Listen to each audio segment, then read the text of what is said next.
going, everybody? Welcome to General Hospital MV, my GH after show. We have reached the end of sweeps. We are into March already, and boy did we have an ending. So much happened in this last week, and let's start with JaSam. After what seemed like hours and hours and hours, Jason finally finds Sam. Mother Nature literally clears the clouds so that the moonlight can shine on Sam down below. That is when he sees her below the bridge and rescues her. Of course, Sam is in agonizing pain. She knows the baby's coming, so Jason has to deliver the baby right then and there. And Jason and Sam have a little baby girl. And all my feels go right back to, what was it, 2005 when Sam lost her baby girl? She has one now. Full circle for Sam. But in true soap opera fashion, there is drama. Sam faints and she has to get rushed to the hospital, and she wasn't doing so good. She ends up in a coma. This of course leaves Jason absolutely devastated, but thankfully Robin Scorpio is there to give him comfort. He goes in to see Sam and he's just crying, and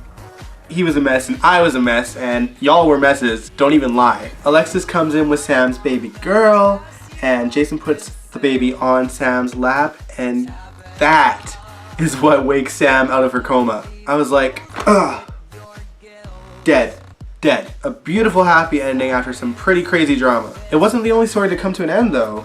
The hospital, as you know, was in crisis. GH was literally on the verge of becoming condos. The quartermates unfortunately lost the vote for two main reasons. Laura was kidnapped and brought all the way to JFK just to keep her away from voting for the quartermates. And Dr. Obrecht stepped in and used her vote to go against the hospital because she's bitter. All hope seemed to be lost, but Dr. Finn, who earlier had a meeting with someone who was trying to buy his cure for, I don't even know what the disease is called. I need to pay attention more. But anyway, Dr. Finn turns down this guy's offer because this guy wants to sell his cure for a very expensive price to the masses, whereas Finn wanted to sell it to people for a good price and to people who may not be able to afford it. But when Finn sees that the hospital is about to shut down, he goes back to that guy and then takes his offer. He then brings all of his profits to the board meeting and then says, here, have it as a gift to save General Hospital, and the revote won in the hospital's favor. I really liked the end of the story, and actually I like the story as a whole.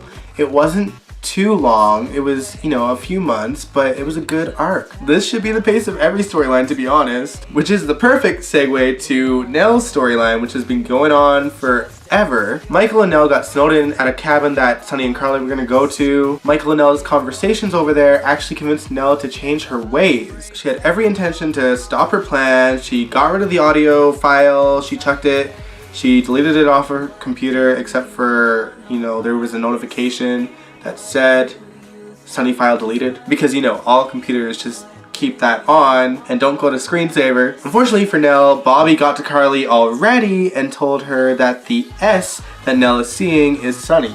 So Carly goes to Nelle's house, opens up the door, finds the laptop just sitting there with the Sonny file being deleted thing still there, computer still on, looks in her trash, finds the audio device and plays it, and here's the conversation between Sonny and Nelle. She is obviously devastated. The song playing in the background while Carly is remembering all the scenes between her and Sonny is Stranger in My Skin, and I'm going to upload that song for you on my other channel, General Hospital Jukebox. By the end of the week, the entire clan, Sonny, Carly, Nelle, and Michael were all at Nelle's house. Carly and Sonny confront her, and Michael is obviously confused and slightly devastated, and she's revealed to be exactly what we thought she would be, Frank Benson's daughter. We also find out that Nelle's whole motives behind going after Carly are completely misguided. She is convinced that Carly went to Frank Benson and begged for his daughter's kidney. So obviously, if you guys remember, Jax was very hell-bent on Carly not looking into how this kidney got into Jocelyn. Clearly, he's the one that went to Frank Benson. And I have questions. First of all,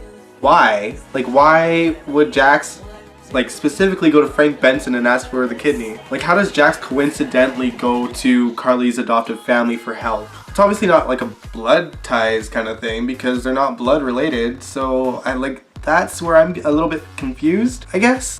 Something else I want to know is that if Nelle really does want to change her ways, why didn't she confess to actually not sleeping with Sonny? She didn't actually sleep with him. She drugged him and got into the bed. That is all that happened, and that is all she had to tell Michael. I guess it could be because she's still so angry about Carly going to Frank Benson, apparently. Like, she could have gone to anyone in town and asked like what happened back then. Carly and the entire town genuinely thought that Jocelyn got Jake's kidney. That is the only reason why the search began. That is how Nelle got there in the first place. Because Carly was putting ads everywhere that she's trying to find her daughter's kidney donor. That's even how Nelle said she found her. So it makes no sense. Regardless of this confusion, the actors all did a really great job with this storyline too. It's a little bit messy, but hey, good job, cast. Can't wait to see where they go from here. Anyway, so now let's talk about Olivia Jerome. Once she got wind that her plans for the hospital failed, Julian wondered why the hospital was so important to her in the first place. Why does she want to turn into condos? And Olivia cryptically announced, it's not about the hospital, but what lies underneath the hospital. And so, me kind of racking my brain here with the history of the hospital. What used to lie beneath the hospital was the lab that Helena used to work in, where she apparently kept Stavros' body for a while. And by a while, I mean decades before he came back alive. The first time around, I mean. Before Stavros fell in that bottomless pit in like 2001 or 2002.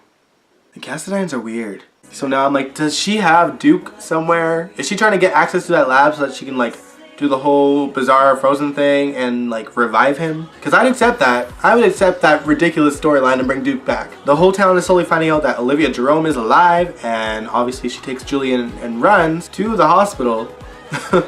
And that's where she happens to meet Duke's son. And I'm like, oh no. Here comes the storyline where she becomes obsessed with Duke's son instead of Duke. Watch out, Griffin Monroe. It's gonna be a crazy ride. And I found out that Olivia Jerome is alive as well via Jordan, and Robin had also found out that Olivia was alive through Jason. And Robin had the misfortune of running into her at the end of Friday's episode. So of course she's probably gonna get kidnapped, and this is what we're gonna have to deal with for, you know, a little bit longer. From what I know, Tanya Walker's run as Olivia is probably almost over by now, but with plans to potentially bring her back in the future, which I am actually excited about. I know that's weird because I'm a JaSam fan, and you know what she did to Sam, pushing her off that bridge.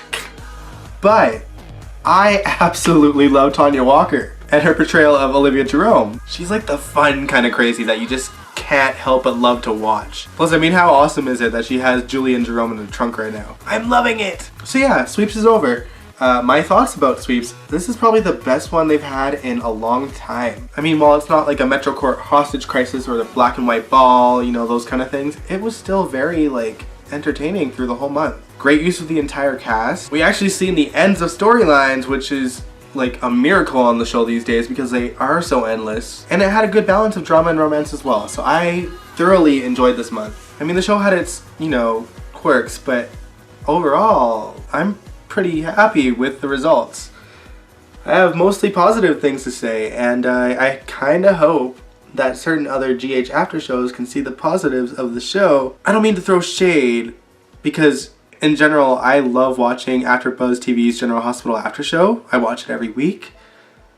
But lately, the two hosts that aren't James spend like the entire hour complaining about everything and talking about all the things they hate about the show, and they'll like briefly mention like, oh, this was cool, and then they just complain for the rest, and I like, it's exhausting. I do think it's important to, you know, talk about the good and the bad, but like, I just want to take the time to celebrate the accomplishments that Gina and Shelley have done with the show, and that's things like bringing the hospital back to the forefront, using the older cast a lot more than they used to, and really focusing on character-driven plots on the show. That reminds me that Tracy now knows that Dr. Finn is addicted to Zen Zen and she ain't gonna play with him, and that's something I am super excited to watch play out as well, even though some people seem to hate the story. I don't.